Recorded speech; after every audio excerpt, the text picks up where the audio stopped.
यमुना नदी लाखों लोगों की जीवन रेखा, दिल्ली के दिल से होकर बहती है, अपने साथ आस्था, इतिहास और संस्कृति की विरासत को समेटे हुए।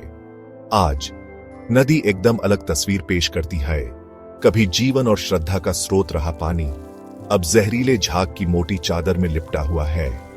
यह खतरनाक नजारा उस पर्यावरणीय क्षरण का एक मजबूत प्रतीक है जिसने नदी को अपनी चपेट में ले लिया है, इसे मानवीय लापरवाही का प्रतीक बना दिया है। यमुना को प्रदूषित करने वाला प्रदूषण एक जटिल समस्या है जिसके कई स्रोत हैं। इसके किनारों पर चलने वाले उद्योग बिना ट्रीटमेंट के अपशिष्ट पदार्थों को सीधे नदी में बहा देते हैं। इन वेस्टों में भारी धातुओं, रसायनों और अन्य जहरीले पदार्थों का खतरनाक मिश्रण होता है। इस जहरीले कॉकटेल में दिल्ली का अनुपचारित सीवेज भी शामिल हो जाता है, जो सीधे नदी में बहता है। शहर के सीवेज ट्रीटमेंट प्लांट नाकाफी हैं और अक्सर खराब रहते हैं, जिसके कारण लाखों लीटर अनुपचारित सीवेज रोजाना यमुना में छोड़ा जाता है। इसके अलावा पड़ोसी राज्यों से आने वाले कृषि अपवाह अपने साथ रासायनिक उर्वरक, कीटनाशक और पशु अपशिष्ट ले जाते हैं, जिससे नदी और प्रदूषित होती है। इन प्रदूषकों के संचयी इंपैक्ट ने यमुना को दुनिया की सबसे प्रदूषित नदियों में से एक बना दिया है। इस अविरल प्रदूषण के परिणाम दूरगामी और विनाशकारी हैं। नदी का इकोसिस्टम खत्म होने के कगार पर है, मछलियां मर रही हैं और नदी की कभी समृद्ध बायोडायवर्सिटी विविधता गायब हो रही है। प्रदूषित पानी इसके किनारे रहने वाले लाखों लोगों के लिए गंभीर स्वास्थ्य जोखिम पैदा करता है। पानी से होने वाली बीमारियां बड़े पैमाने पर फैल रही हैं और जहरीला झाग त्वचा संक्रमण और सांस की प्रॉब्लमों का कारण बनता है।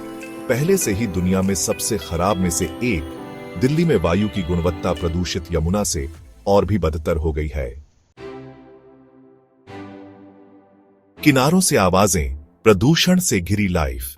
यमुना के किनारे रहने वालों के लिए नदी का प्रदूषण केवल एक पर्यावरणीय मुद्दा नहीं है, यह जीवन रक्षा के लिए एक दैनिक संघर्ष है। जसराज, एक 70 वर्षीय व्यक्ति जिसने अपना पूरा जीवन नदी के किनारे बिताया है, कहते हैं, यह नदी कभी हमारी जीवन रेखा थी। हम इसका पानी पीते थे, इसमें नहाते थे और इसमें मछली पकड़ते थे। आज यह हमारे लिए सिर्फ बीमारी और निराशा लेकर आती है। उनके शब्द अनगिनत अन्य लोगों की भावनाओं को प्रतिध्वनित करते हैं, जिनका जीवन नदी के भाग्य के साथ जुड़ा हुआ है।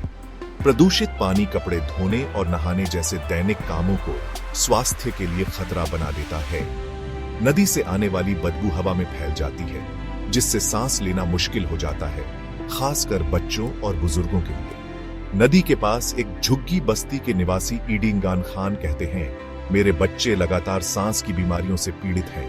हवा भारी है और सांस लेना एक संघर्ष है, खासकर रात में। एक स्वच्छ यमुना की ओर सामूहिक कार्यवाही का कॉल। जबकि सरकार ने यमुना को साफ करने के लिए विभिन्न योजनाओं और पहलों की घोषणा की है, ठोस कार्रवाई अभी भी मायावी बनी हुई है। सीवेज ट्रीटमेंट प्लांट अपर्याप्त हैं और औद्योगिक प्रदूषण अनियंत्रित रूप से जारी है। खोखले वादों का समय अब खत्म हो गया है।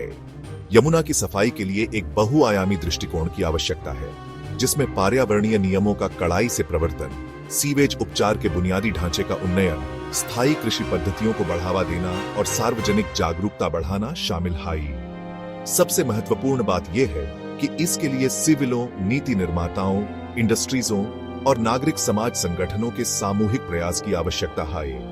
यमुना का पुनर्जीवन केवल एक पर्यावरणीय आवश्यकता नहीं है, यह एक नैतिक अनिवार्यता है।